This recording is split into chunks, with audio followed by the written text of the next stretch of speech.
Yeah, we're just going to give it a few minutes for a few more people to show up.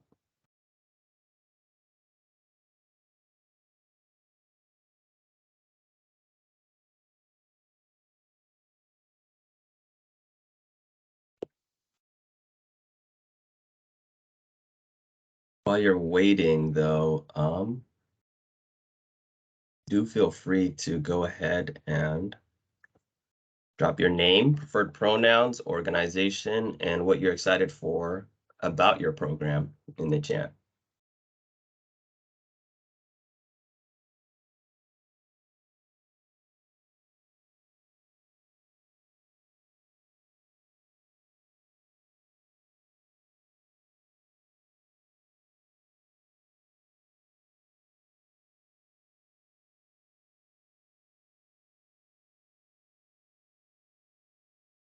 We should get started, and then anybody else who hasn't shown up yet can pick it up on the recording.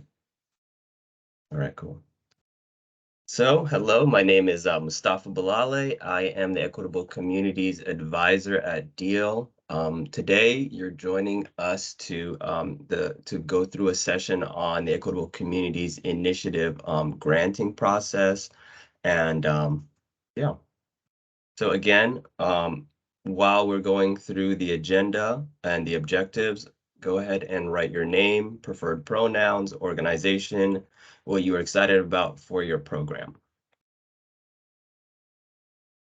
I think one thing to quickly note is that it will feel like a lot of content and delivery today. And what is mainly driving it is that we have a recording of this event for folks that can't make it. So I'll talk a little bit about how we'll handle questions in a second. But the overall objectives of this session is to introduce the deal staff who will be supporting you for the duration of this investment, provide a high-level overview of key contract deliverables and deal processes, and share templates you'll be utilizing to complete your deliverables. And a few reminders, again, is that this presentation will be recorded and shared with all of you. At the end, timestamps will be included so that you can go to the relevant sections that you need. And in terms of questions, please type questions as they come up in the chat using the following format. Just write a Q and then a semicolon and then your question, because we have a dedicated Q&A time at the end where we can address it so that it doesn't disrupt the flow of the recording. So the meeting agenda. So I'll be kicking us off. So again, Mustafa, where I'll talk about the shared folders and how we can go ahead and share different types of resources with one another online. Then I'll touch on the outreach recruitment retention plan and walk you through that. So that's deliverable 2. And then Loida will go ahead and give us a walkthrough of the eval plan and reporting. Tarni will do invoicing overview. And Sage will do storytelling, and then, like I mentioned at the end, we'll do a Q&A and one announcement, and we'll have a feedback survey for you as well too. Super brief, just to let us know how you felt about this session and if it was a useful format for receiving the information that you need.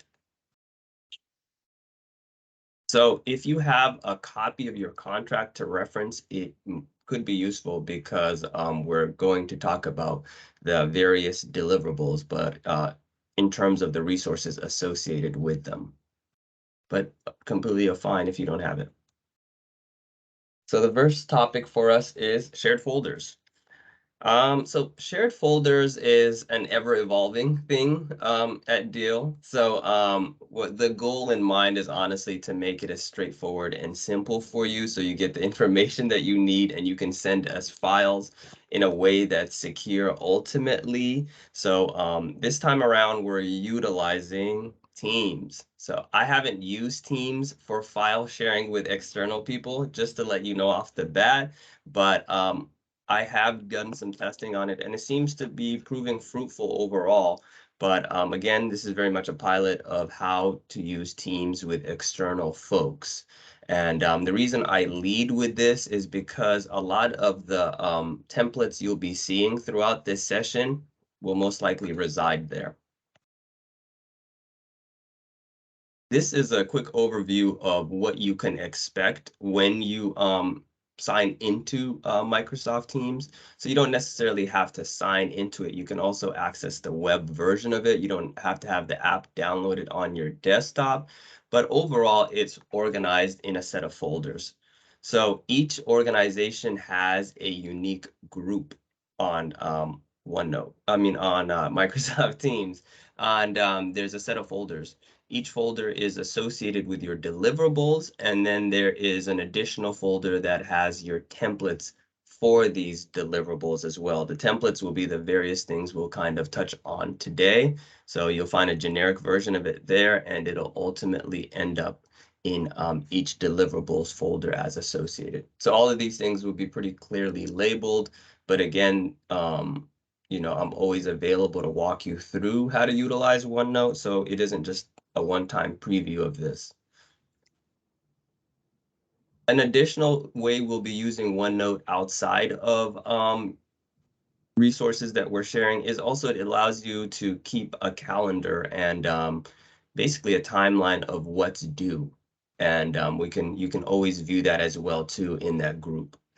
And again, each group is organized by organization, so you're the only person that has access to your group. And if there's people that you want to designate to have access as well, that's a thing.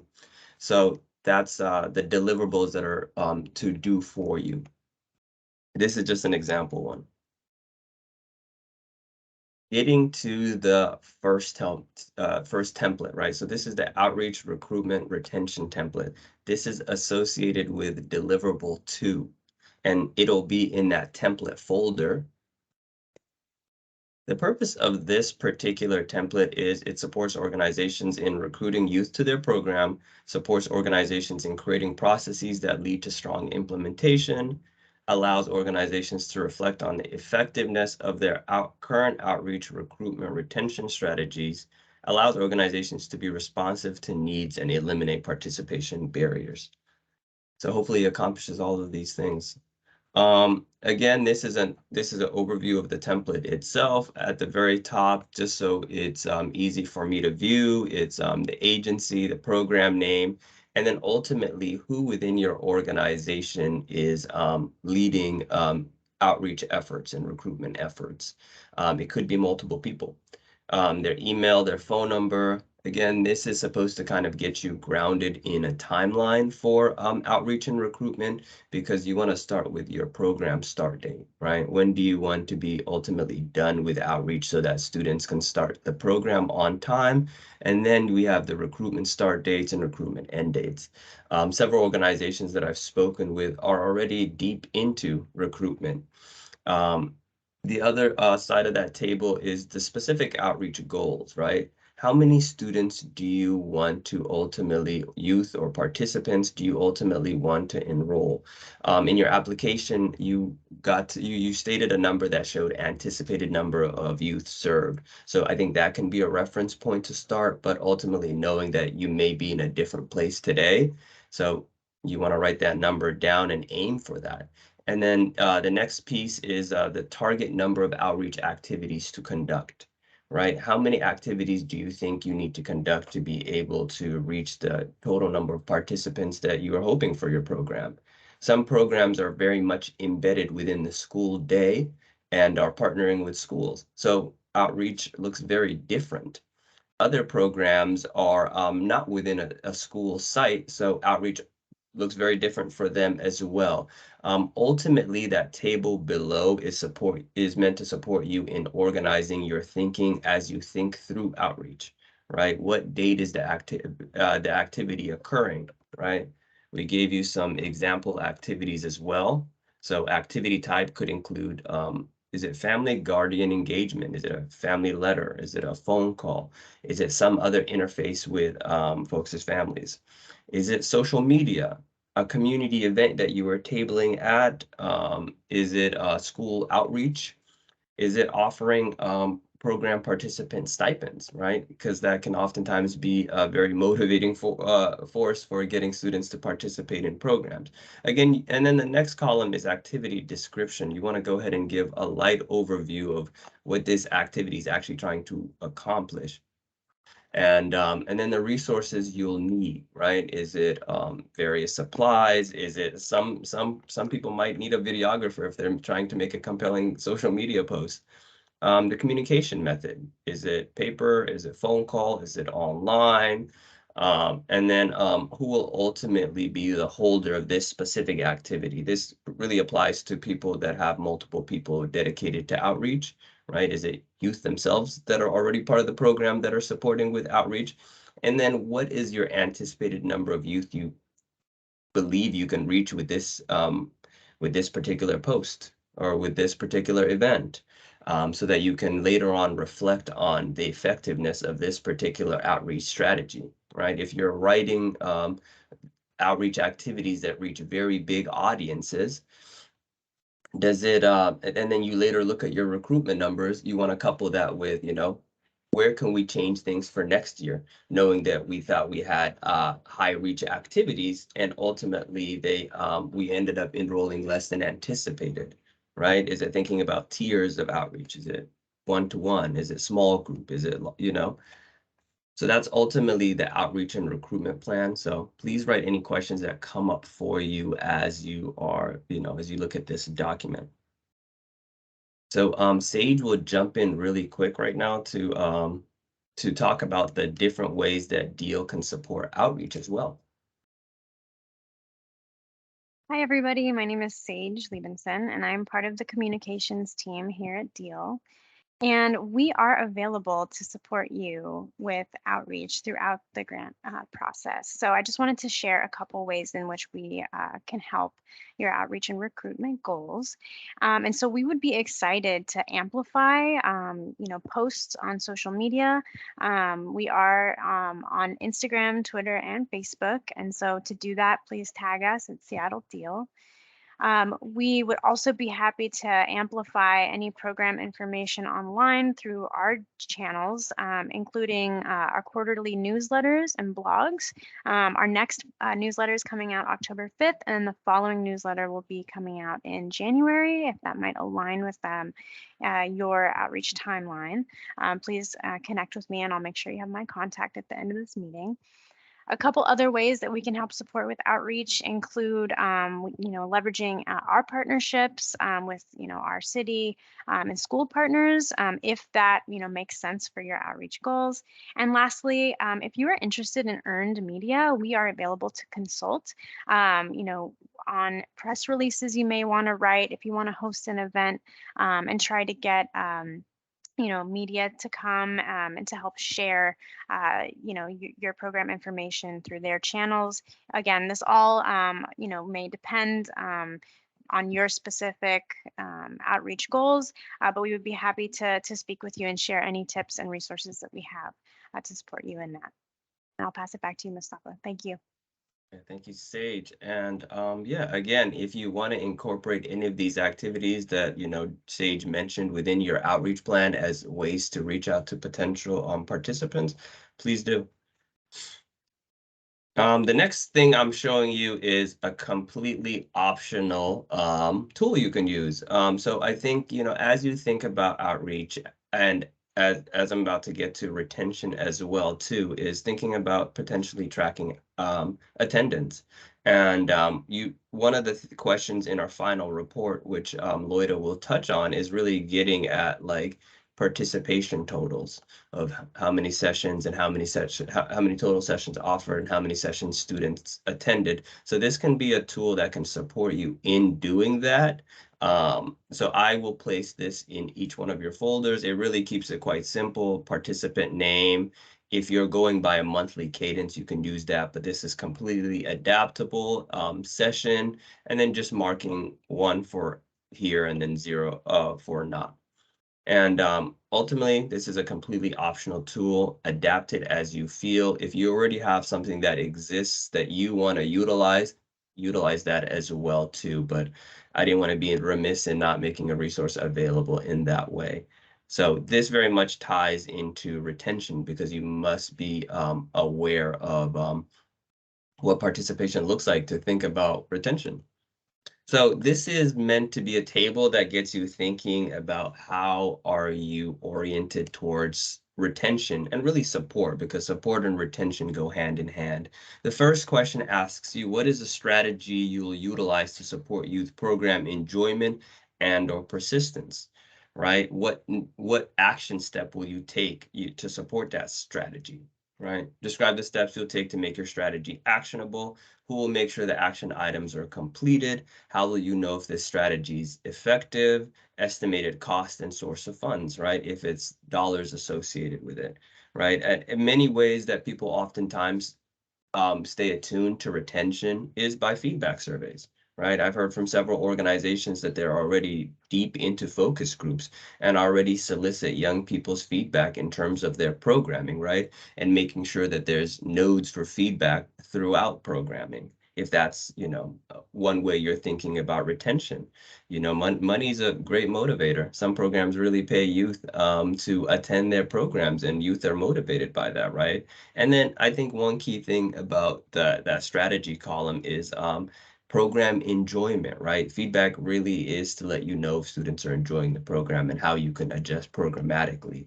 So those are some ideas in terms of thinking about retention, but ultimately I'm looking to your creativity in terms of how you stay attuned of program enjoyment and persistence. Okay, I am passing it to Loida now.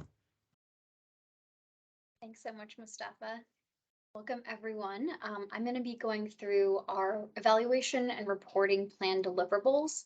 And I do want to just make a note that we will be going through a lot of information. And I do have at the end of this slide deck a place where we can submit one-on-one time to chat if there are any additional questions, because I'm sure there will be questions that come up.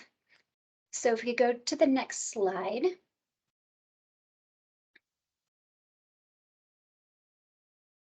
Thanks, Mustafa. So why are we even doing all of this evaluation and monitoring work? I'm sure you're already doing this, but at Deal, we just really want to be able to capture student feedback. We want to be able to look at what are the short-term outcomes and quality of the programs that are being implemented through this investment. And we really want to be able to support partners in collecting this evidence, particularly through an asset-based lens. There's a cohort of 11 organizations in this particular investment, and we know that everyone has varying levels of experience and capacity in this area. So we're trying to be mindful of that and supporting organizations that may be new to evaluation and monitoring of their programs, and hopefully be able to learn and share across the organizations. Next slide, please. So I tried to make this as clear as possible, but there's a lot on this slide. So over the course of the year in which you are funded, we're asking for, in step 1, there's a lot of animation in this slide, for a pre-program assessment. So this is a 5-question survey that we'll be asking from your participants, looking at the outcomes that we've outlined in the RFI. We're also asking for a deliverable, which is the evaluation plan, and I'll go into more detail of what that is included in there and the template that will be uploaded to the shared folder Mustafa spoke of earlier. And we're also asking for an enrollment form, which will include SPS IDs as applicable. We realize not everyone in your programs are SPS students, but there is a good reason why we're asking for those SPS IDs, which I'll get into later. And then after a few months of implementation, we'll be asking for step 2 in the reporting process, which is a progress report. And we'll be hoping that that can come through our Smartsheet portal. I'll be sharing a link with you all. That will include an update on participation and activity, which Mustafa also spoke of earlier. So how many people were in your program, how many activities were done to date, as well as a bit of narrative. What successes and best practices have you seen over the course of those months of implementation? What are the challenges that you've experienced, and any lessons learned or changes in your program that have been made? If you could go to the next, thank you. And then it's just the same thing again for progress report 2. We're asking for that same information just a few months into your program. And then the final step will be the post-program asset-based survey. So asking those same questions again, seeing if there's any change in those areas that we were hoping to impact, which were, building self-confidence, identity, and belonging among students. And then that will be incorporated into your final report, which will have a very similar framework to the progress reports. What's been implemented, successes and challenges. And we would love to see any highlights or stories of particular experiences you've had over the year of implementation. And in the application process, we did notice that many of you are already planning on doing your own internal evaluations and assessments. This is completely optional, but if you want to include any summary of your internally led surveys, that would be fantastic. The more information you would like to share, the better. So if you could go to the next slide, please. So in terms of the evaluation plan, we really are trying to answer 3 questions. How much did we do in the program? How well did we do it in terms of the quality measures? And is anyone better off? And so I've just included here some example notes of what we're thinking and expecting to answer each question and the data source that would be connected to those questions. So how much did we do? Pretty straightforward. The initial enrollment form and activity and participation trackers. And then question 2 is how well did we do it? We also believe that participation will be a good indicator of the quality, are youth coming back? And then we also think that the qualitative narrative and program highlights you include in your progress reports will speak to that question, as well as the post survey, which will include a couple of questions around satisfaction of youth in that program. And then lastly, is anyone better off? We're hoping to capture this in our pre and post survey, qualitative narratives, and then any additional data that you all would like to share from your internal surveys and evaluation. Next slide, thank you. So these are example templates of what we will be sharing with you all. So on the left-hand side is the table 1 enrollment template example. So we would just like to have your identifier for each participant and then the SPS student ID. And if they're non-SPS, you can just mark that non-SPS. In terms of the reporting table that we'll be expecting, table 2, this is looking across each participant and the amount of attendance that they have gone to each activity that is being funded in your program. I want to ask questions, but I don't want to mess up our recording time too much, but please, if questions are coming up, pop them into the chat. And if we go to the next slide. And we do get a lot of questions of why are we collecting SPS IDs, because this is a rather cumbersome process. So SPS and DEAL work very closely together, but we are, of course, separate entities and institutions. So having the SPS IDs allows DEAL to understand who's participating and how that program is impacting them academically. With the SPS ID, we're able to look at students' race, ethnicity, gender identity, grade level, and course and academic outcomes. And on a larger scale, DEAL is trying to understand how are our investments impacting at the outcome academic level. So this is why we're asking for this rather difficult ask. And hopefully this is reducing the burden of asking for that information over and over and over for the partner organizations, the youth, and the families.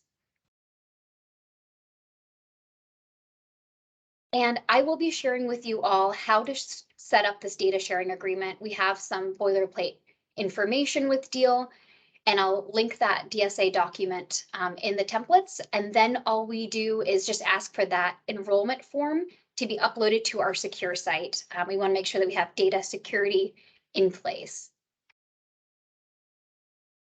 And this is just a quick overview of what the progress report template will look like in Smartsheet.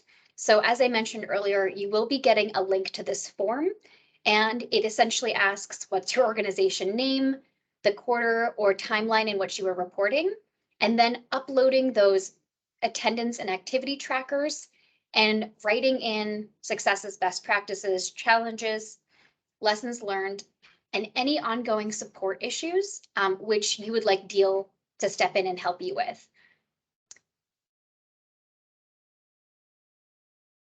And the final report template will be very similar, also in Smartsheet.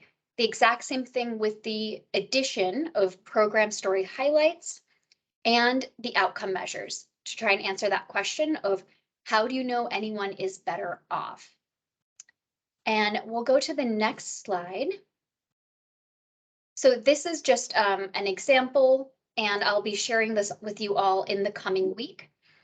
So these are the questions that we're hoping to answer through the pre-post survey connected to each of the 5 outcomes that were outlined in the RFI. And we're also trying to align with additional surveys that are being done. So if you can see the asterisk on the right-hand side, that is actually pulled from the SPS Student Climate Survey. So these are questions that are being asked twice a year of youth in SPS. So the more alignment we can have, the better. So in terms of outcome 1, we're looking at changes in positive identity development. I have a clear sense of my ethnic background and cultural identity and what that means to me. Outcome 2 is trying to look at increased supportive and identity affirming relationships for youth, both peer and adult relationships. The question that we're asking there is, I feel like people accept me for who I am as a person. Outcome 3, we're looking at increased leadership skills among participant youth. And this question is specific to the program that they are participating in with you all. In this program, I can be a youth leader and make changes if I want.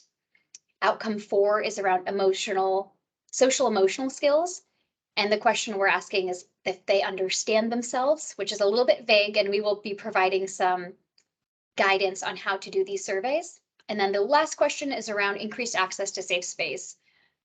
The question's pretty straightforward. I feel safe and welcomed.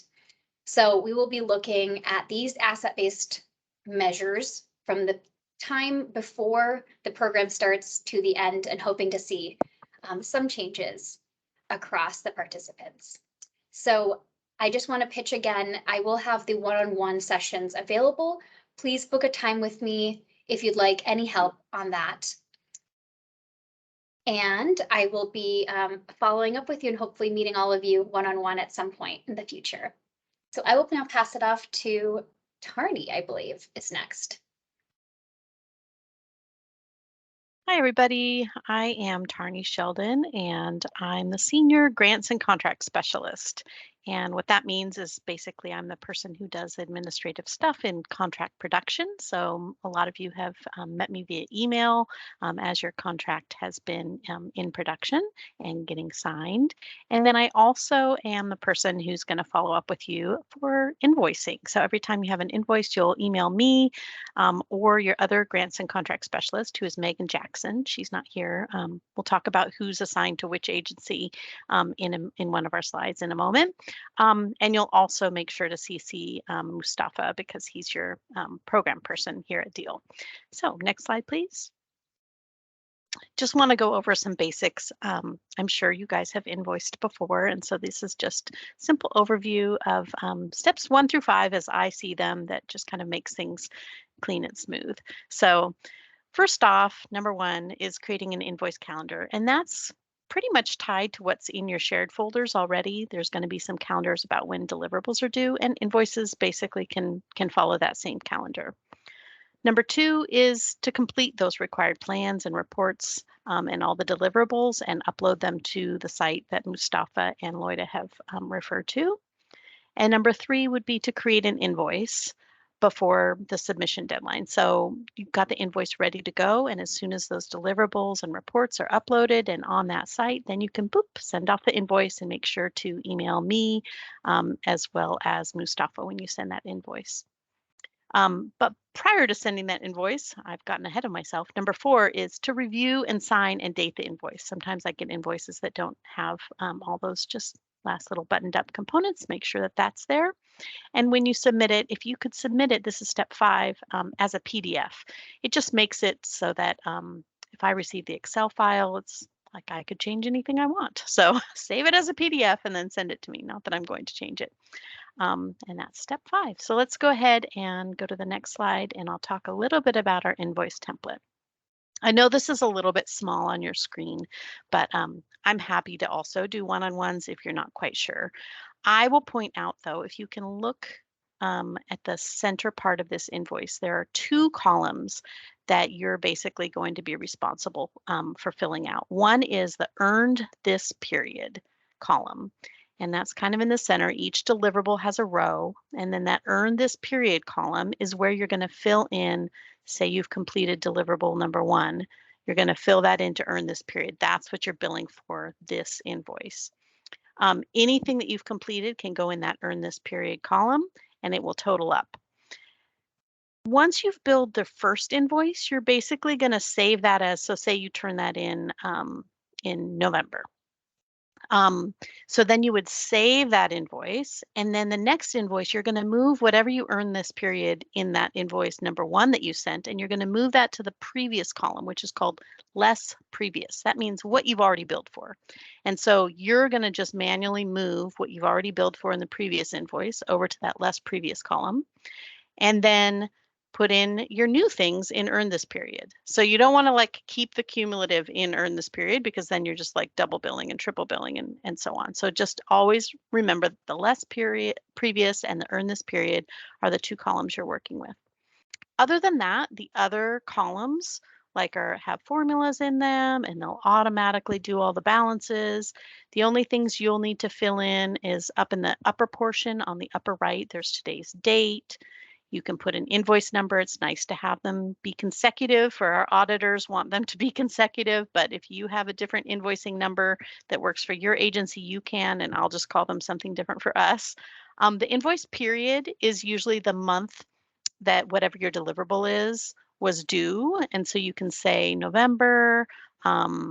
If it was a period of time, if it was like August through September, you can put that as well, August through September 2022. And then the total invoice amount for this particular invoice should match the bottom total of earned this period. So that's a lot of talking about columns without actually showing you.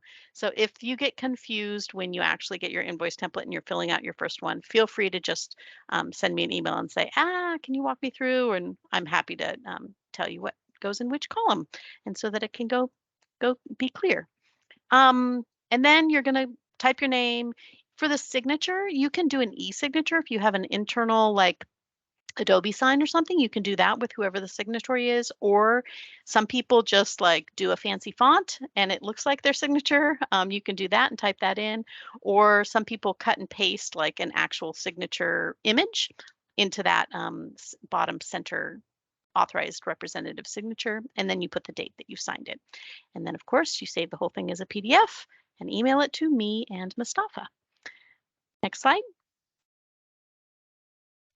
And just so you know, these are the agencies that we have in this group of youth leadership. So the top portion there that's kind of a light blue, those are the agencies. If you're in that group, I'm your assigned senior grants and contract specialist. So I'm the person that you will send your invoices to, along with Mustafa. And if you're in that bottom kind of lighter blue, greenish section, then your assigned senior grants and contract specialist is Megan. And so any questions can go to her. That's that. Next slide. And just as a summary, you're going to set up an invoicing calendar, do that deliverable submission, create an invoice, review and sign it, email it to me and or Megan and Mustafa. And if you need support, please, please, please reach out anytime. Thanks.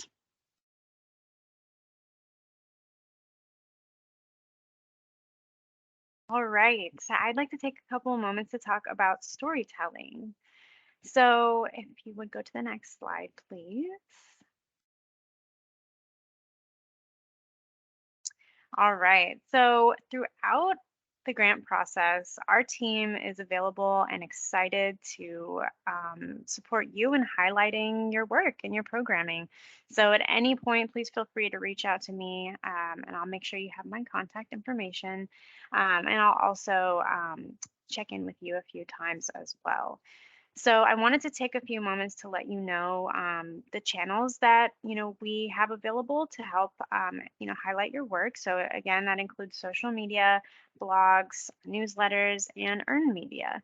And so In order to do this, I just wanted to let you know that, we invite you to share photos or blurbs or quotes highlighting your programming and the activities you're providing in a way that feels appropriate and comfortable for you and the families that you serve. Um, I just screenshotted a couple examples of, earned media that we have done in the past. We work frequently with, South Seattle Emerald, Seattle Medium, King 5. Those are all opportunities that we, could pursue if that's something that you would be interested in. And even, if we were to write some blog stories, these are all, online content that you would be able to share, through your own channels to document and highlight the work that you're doing. If you would go to the next slide, please. And so, as I'm sure that y'all already know, photos of youth under the age of 18 that reveal their identity do require written parental consent. I know that many organizations already, have their own process for media consent forms, but just wanted to let you know that we also have forms that we can provide, and we also have translated media consent forms if that's something that would be helpful. Happy to provide that. We also want to recognize that, sharing photos, quotes, and things like that with Deal is totally optional, and we really acknowledge that, some youth and families may not wish to be photographed. I also want to share that it is still possible to, share photos without youth in the frame, or even just the activities that you're doing to still highlight, your programming and still tell that story. So, I just wanted to show a couple examples of what that could look like. If you would go to the next slide, please. So just wanted to start here, of course, like we love photos with students in frame because it really just, nothing beats having those photos and being able to kind of tell that story that way. These are just a couple examples of photos that we've taken and loved and shared. But that being said, if you go to the next page, just wanted to share a couple examples too. This is an example of non-identifying photos that could help, highlight your work. And so as you can see here, this is a couple photos of youth at our Levy Partner School, Rainier Beach. As you can see, that you can't see the students' faces in the frame, but you can still kind of see the project that they've worked on together, and kind of being able to describe and share that story. We've, also have a quote here where you can see that, we're able to kind of communicate the youth's experience without revealing their identity. So just wanted to share, like, if you are interested in storytelling, but maybe, for privacy reasons, folks don't want to be in photos, that, we are happy and excited to help support that storytelling if that's something you would like to work with us on. And again, I'll put my contact information in the chat. I'm really excited to meet you and work with you throughout this grant process. So I will be available. Please reach out anytime. Thanks again, and I'll pass it back to Mustafa. Cool. Thank you, Sage. So yeah, now we are jumping into the Q&A portion of this session. So if you had any questions on some of the ton of material we ended up going through, please jump in, come off mute, throw it in the chat. Yeah.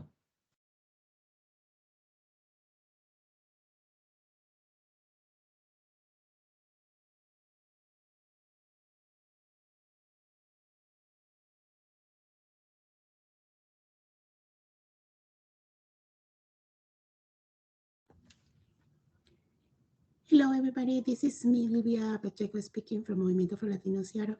I came late I joined late to the meeting, and I have a question: how to access the file?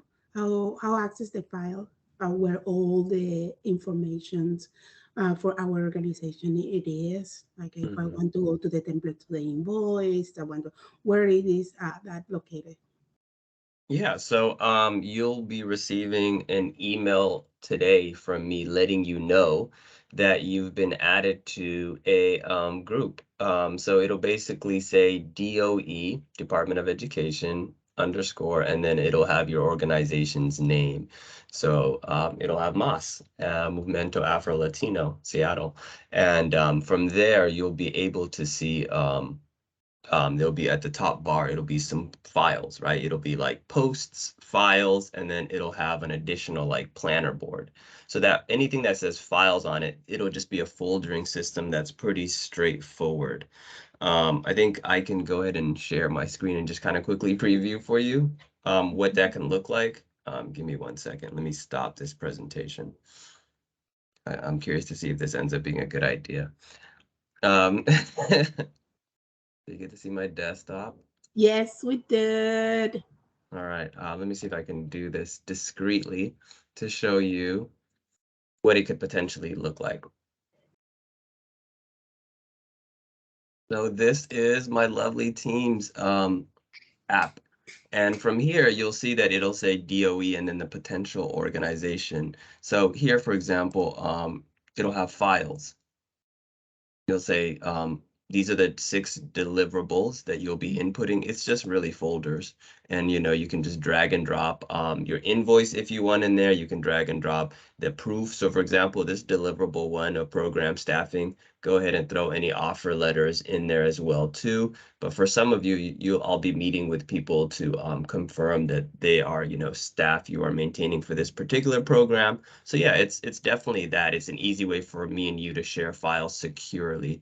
Again, this is where some of the templates will be. So that outreach recruitment retention plan, that eval plan, that tracker, that attendance tracker, if you feel so inclined to use it. The eval plan here as well. Again, once you utilize that that template, you just go ahead and make it your own, not your own for this case, but fill it in, and then you drop it in here, and that way I can go ahead and view it for you. And some of these other ones, like for example, the progress monitoring is really a survey.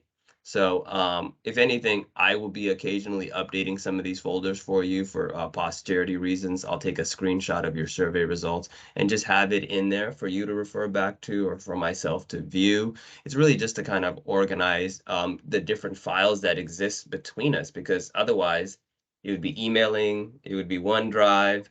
SharePoint is kind of, yeah, it's a lot. But and this is kind of like what I was talking about with like the planner board. It's like the due dates for your deliverables are associated here, and I'm just kind of like moving them as you complete them. I'm like, yep, completed, and that's something you can kind of follow along with. And yeah, I mean, obviously it can come in a list form as well too. But yeah, and then here's like posts, right? You can start a conversation directly with me or call me if you see that it's green here in any way. So yeah, you don't actually even need the Teams app. You can do it on the web version of it. But I think, meeting with the city a lot on Teams, it might make sense to just download Teams, honestly. Does that help, Thank Sylvia? you. Milvia, I'm sorry. Yeah, that is really helpful. Thank you so much. And then this is really helpful. And thank you for putting this together, because it's going to be more easy to do the shareables and share information in a Of way course. that like and easy to track. My other question in relationship with that, I'm sorry, it is how many people we can add to that as an organization. There is a limit of people that I can get access and available to give it that access, or we need to ask you to have access all the time for that. In the spirit of transparency, and I stated early on that this is a new platform that I'm utilizing for file sharing. I really just use it internally to like message between deal folks. But I would say that if you are able to add people, add the people that you think are relevant. But also send me a list. Send me a list of all the folks that you want to add. There's no limit to the people that because it's ultimately your information. Thank you. Of course. Good seeing you, Milvia. I'd like to respond to Jordan's question in the chat.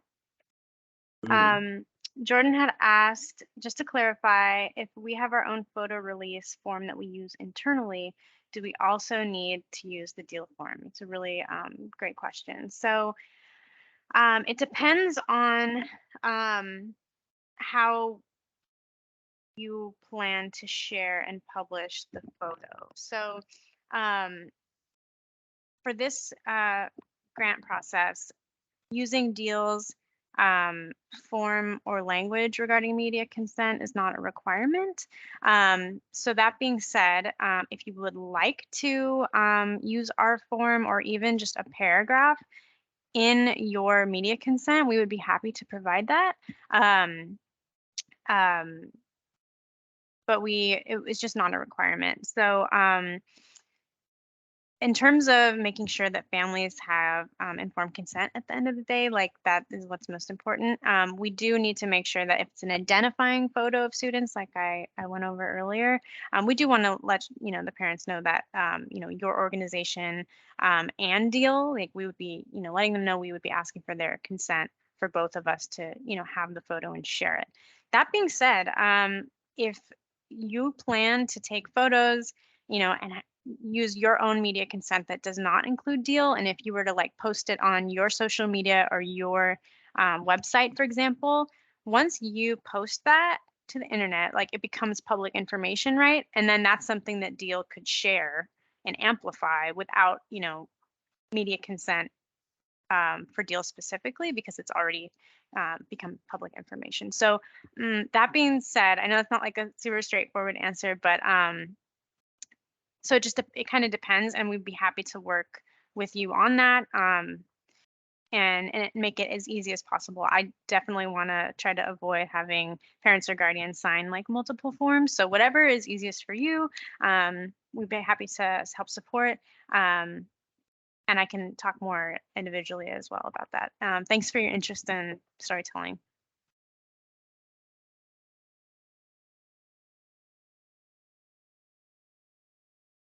Okay, cool. Any other questions that come up for folks? I know Lloyda did a great job of the reporting and eval piece, but it was the most content.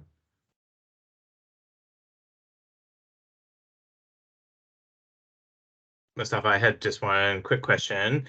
So our first deliverable actually is due today, and maybe there's some other folks who had early deliverables. I assume since we haven't gotten the templates yet, it's okay to push that until next week. Oh, 100%, without a doubt. Yeah, just anytime like there's some complication that comes up with deliverables, let's talk. And I obviously want to extend as much flexibility as makes sense for you. Yeah, we don't ever want the deliverable, to feel burdensome, but ultimately support program implementation. So yeah, let me know, message me, let me know what date makes sense for us to readjust to that. And then we can definitely. But yeah, all this file sharing systems would be up by end of day today. Most of them are like already kind of complete.